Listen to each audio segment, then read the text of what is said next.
Izin Yang Mulia untuk menjawab. Tadi kalau Bapak penuntut umum yang sangat saya hormati mendengarkan penjelasan saya menjelaskan dalam perspektif hukum bahwa waktu yang dimaksudkan tidak boleh terlalu singkat, tetapi juga tidak boleh terlalu lama. Betul. Itu saya kemukakan dalam perspektif tinjauan yuridis, ya, sesuai dengan pemahaman kita bersama dengan membaca literatur hukum pidana. Baik. Saya tidak ketengahkan dari segi aspek kriminologi. Iya. Jadi kalau Bapak menanyakan saya takarannya dari segi aspek kriminologis, itu sangat relatif, Pak. Lamanya waktu itu kalau dalam aspek kriminologis itu sangat relatif. Ya, terhadap... Jadi karena saya tidak kemukakan itu, saya mengemukakannya dari aspek yuridis. Tolonglah Bapak menanya dari perspektif yuridis. Enggak, begini kan ahli tadi gini, ahli betul kami memahami bahwa telah menjelaskan secara perspektif hukum. Makanya kami tidak menggali dalam perspektif hukum. Ya. Kami gali secara kriminologi. Ya. Dan ahli ini kan ahli kriminologi, hadir ke sini untuk memberikan khasanah bagi kami untuk mengetahui seluas-luasnya ilmu yang ahli pelajari. Ya. Sekarang secara kriminologi ahli mengatakan bahwa itu relatif. Dikaitkan dengan ilustrasi yang telah saya sampaikan, ada jeda waktu 1 hari. Secara kan gini, ilmu kriminologi adalah salah satu cabang ilmu yang diadakan untuk mendukung proses pembuktian. Saya mohon, dukunglah pembuktian ini dengan memberikan penjelasan tentang ada waktu jeda 1 hari itu membandai apa tidak untuk melakukan sesuatu tindak pidana. Saya jawab singkat Yang Mulia bahwa Bapak jangan menggeser keterangan saya. Kita ganti-ganti bicara. Bapak bicara tadi, saya diam. Sekarang kalau Bapak yang mau bicara, saya diam. Baik. Sampai selesai Bapak bicara. Silakan bicara, Pak. Enggak, silakan ahli aja. Sudah selesai? Sudah bisa saya bicara? Mohon izin Yang Mulia, saya bicara. Jangan dipotong, Bapak penuntut umum yang sangat saya hormati, ya. Ya. Jadi tadi kan saya sudah jelaskan dari perspektif hukum. Itu sudah jelas. Dan Bapak pun juga semua tahu dengan membaca literatur hukum. Kalau banyak Bapak baca itu, Bapak mencoba menanyakan itu dari perspektif kriminologi. Kedudukan kriminologi itu adalah ilmu pembantu bagi hukum pidana. Tetapi untuk pembuktian terjadi tidaknya tindak pidana itu, penerapan pasal-pasal, kita tidak bisa menggunakan kriminologi. Yang kita gunakan adalah hukum acara pidana formal, KUHP, dan kita gunakan adalah KUHP. Bersesuaian tidak, terbukti tidak unsur-unsurnya. Jadi jangan bawa nanti jadi salah kamar jawabannya, Pak. Mohon maaf. Kalau itu yang Bapak masih mau pertanyakan lebih lanjut, dengan segala hormat dan penuh hormat, saya tidak berkenan menjawab. Tidak berkenan menjawab yang secara kriminologi tadi? Iya. Oke, baik. Kalau misalnya jawabannya tidak berkenan menjawab, kami tidak akan menggali lagi. Iya. Selanjutnya, tadi ini dalam masih perspektif, kan kriminologi adalah ilmu yang mempelajari tentang sebab musababnya terjadinya tindak pidana atau kejahatan. Saya kaitkan dengan dalam perspektif kriminologi dikaitkan Prof juga dari Sulawesi Selatan. Adanya salah satu filosofis hidup orang Sulawesi Selatan yaitu Sirina Pace. Melakukan sesuatu, bahkan perbuatan itu perbuatan tindak pidana pun, tapi dalam tujuan untuk membela harga diri.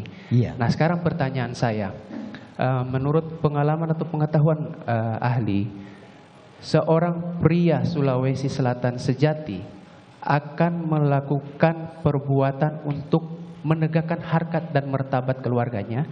Dia akan melakukan sendiri untuk membela harga dirinya, atau dia menyuruh orang lain dalam perspektif kriminologi. Ya, baik. Izin Yang Mulia untuk menjawab. Pertanyaan Bapak itu bagus sekali. Tapi mestinya dijawab oleh ahli kebudayaan yang mendalami tentang adat istiadat Bugis Makassar. Itu yang cocok.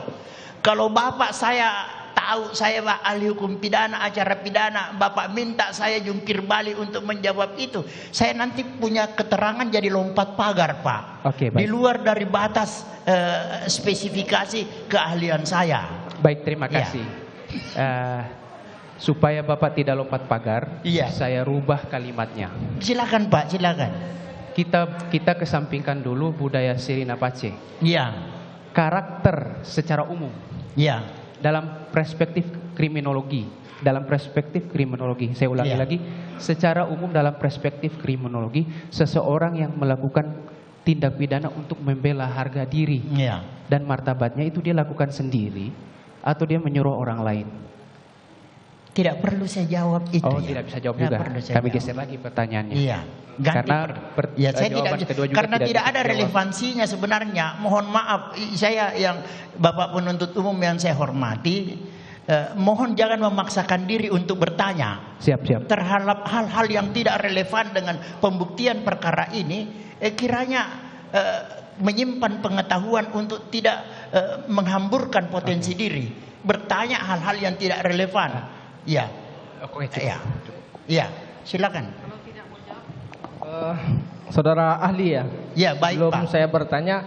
Tadi saya lihat waktu ditanya penasihat hukum ada catatan ya yang saudara ahli baca ya. Iya. Maksud saya itu catatan yang ahli bikin sendiri kesimpulan atau mungkin dari catatan yang lain? Ya, itu catatan-catatan dari prediksi saya, kemungkinan-kemungkinan pertanyaan yang ditanyakan kepada saya. Ya setelah ditanya penasihat hukum saudara melihat itu saya hanya memastikan aja. Ya, kadang-kadang saya manusia biasa sih untuk memastikan Baik, cukup jangan kali. sampai saya lupa, maka kadang-kadang saya menengok catatan Oke. saya sendiri. Apa yang salah dengan membaca catatan? Enggak ada yang salah, saya cuma pengen tahu. Ini terima kasih ahli ya, Prof. Said. Ini ada yang menggelitik sedikit. Iya, Pak, ya. Saya membaca beberapa literatur ya. Iya, Pak. Saya hanya mengkonfirmasi tadi. Menilik sejarah pembentukan lahirnya pasal 340 KUHP, mengutip pandangan Jan Remeling, guru besar dan mantan Jaksa Agung Belanda, mengatakan bahwa motif justru dijauhkan dari rumusan delik. Menurut Remeling, pembuat pasal 340 KUHP Belanda menempatkan motif pelaku sejauh mungkin di luar perumusan delik. Bisa menurut pendapat ahli gimana itu? Baik. Izin yang mulia, boleh saya menjawab pertanyaan beliau ini? Jadi Boleh begini, sekali ya. Dia begini, Bapak penuntut umum yang saya hormati. Nah, kalau begini pertanyaannya, ini connect ini karena sesuai dengan bidang saya, ya. Baik. Izin menjawab. Tadi saya sudah sampaikan bahwa untuk kita tidak terperangkap dengan perbedaan pendapat, dari awal saya sudah ketengahkan bahwa apakah motif ini perlu dibuktikan atau tidak. Memang para ahli itu memiliki pandangan yang berbeda. Ada yang memandang tidak perlu dibuktikan, tapi ada juga yang menganggap perlu dibuktikan. Nah, maksud saya di sini Sebentar dulu Pak. iya. Seperti yang Bapak kemukakan itu ya, dengan mengutip pendapat ahli dari Belanda, Bapak mengatakan bahwa motif itu seharusnya dijauhkan.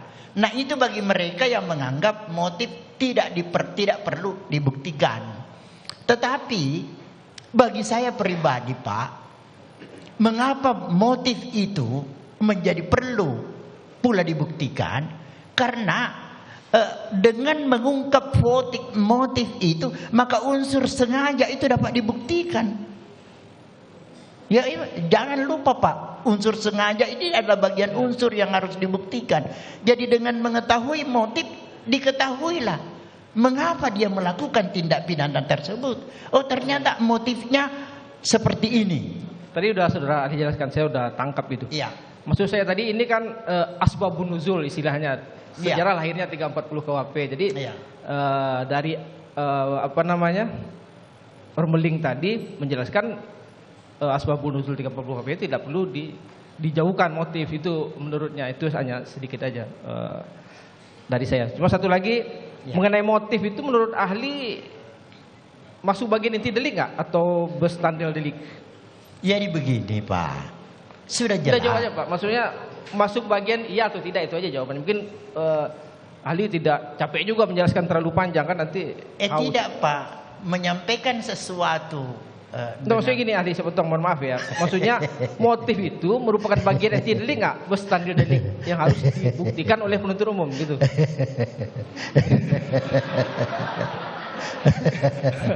Enggak, maksudnya iya atau tidak? Saya terasa tiba-tiba Bapak ganteng sih, bicaranya bagus, jadi saya agak bisa senang, aja, Adi. merasa lucu saya Pak ya. Ya ya. Jadi boleh saya bicara sekarang? Boleh Bisa, saya monggo. yang bicara Silakan, Pak? ahli, silakan. Oke Pak, terima kasih atas pertanyaannya.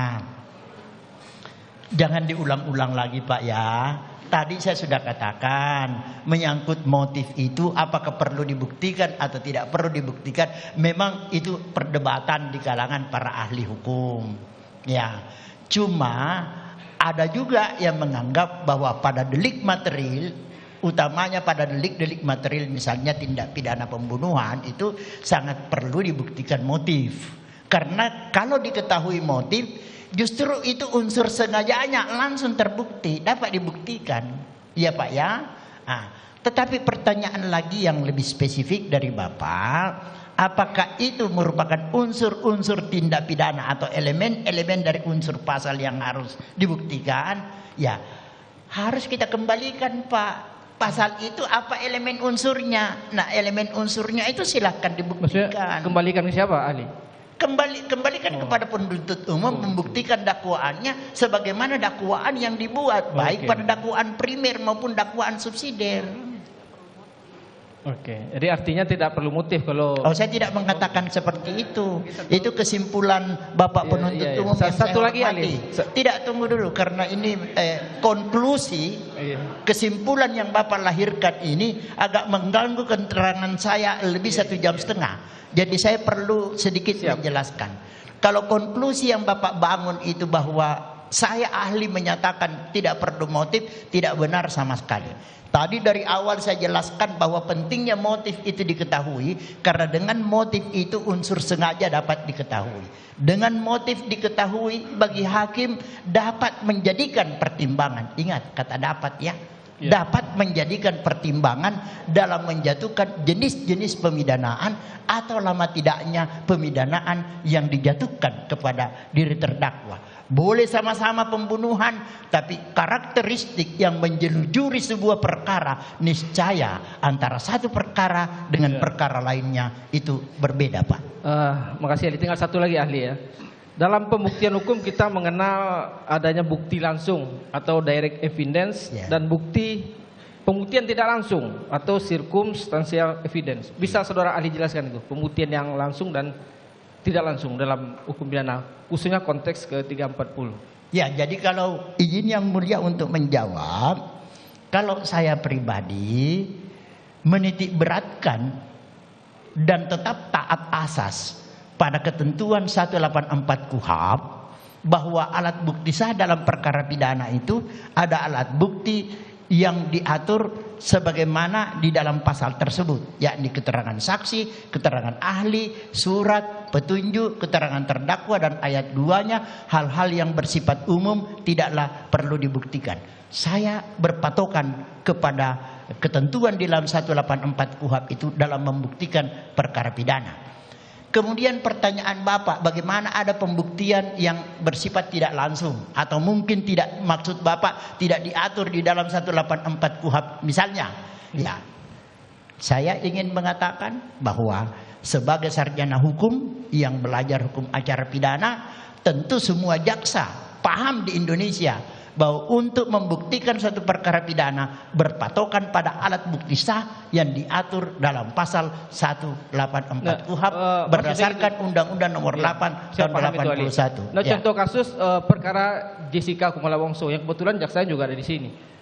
Waktu memasukkan kopi Bapak itu tidak ada yang melihat. Maksud saya pertimbangan waktu itu masalah pembuktian tidak langsung dari majelis waktu itu, kalau saya tidak salah bacanya. Ya baik, saya senang Bapak menyinggung kasusnya kopi sianida itu, ya kan? Ya waktu itu pembuktian tidak langsung karena tidak ada yang melihat. Waktu sabar, saya baca, sudah saya paham. Boleh saya bicara? Boleh. Jadi saya senang Bapak mengungkap itu kasus kopi sianida. Sekedar Bapak tahu, saya 2 kali dimintai pandangan sebagai ahli berkaitan kasus itu.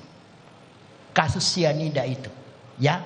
Memang dalam kasus itu, kalau itu yang Bapak kemukakan ya, memang yang melihat langsung itu tidak ada. Yang bersangkutan mencampurkan minuman ke dalam gelas yang kemudian diminum oleh korban Mirna. Tetapi terekam dalam CCTV itu ada kelakuan dari terdakwa memindahkan paper bag seakan hendak melindungi sesuatu.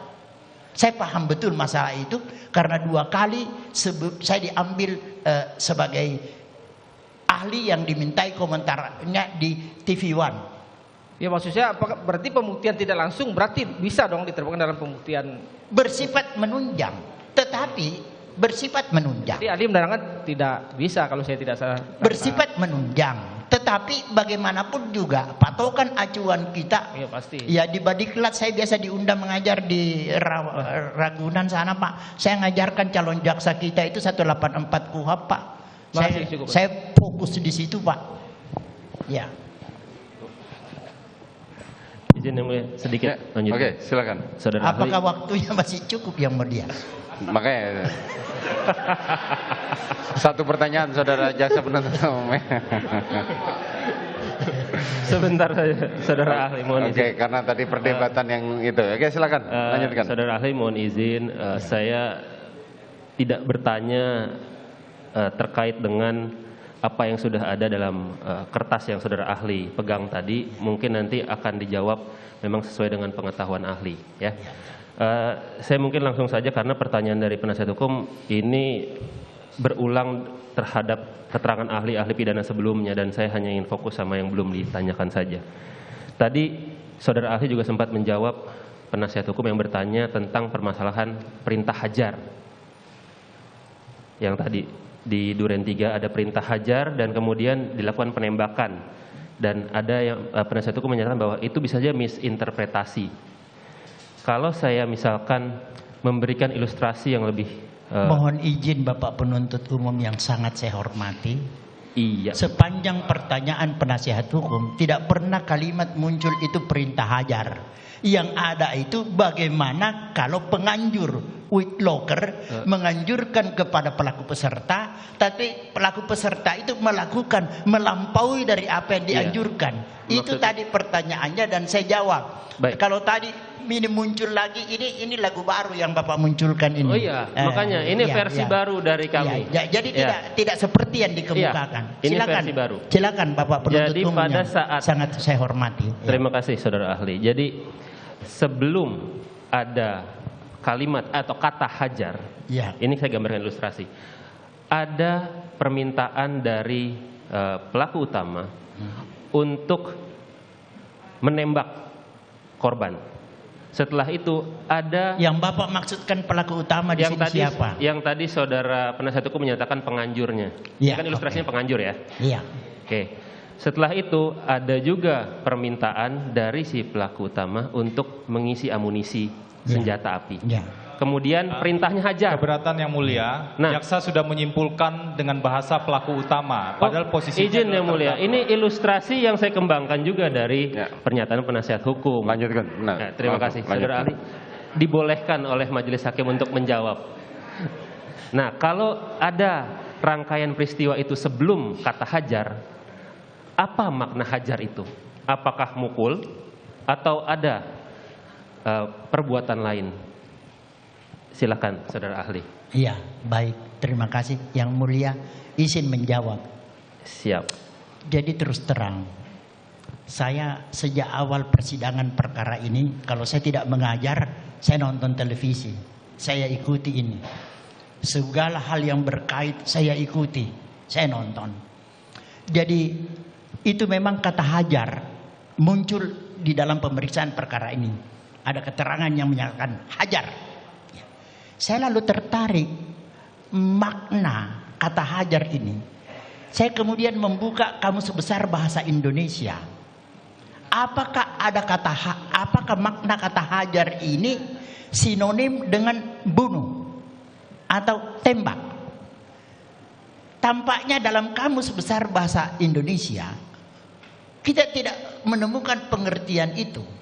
Jadi pengertian hajar ini relatif dimaknai.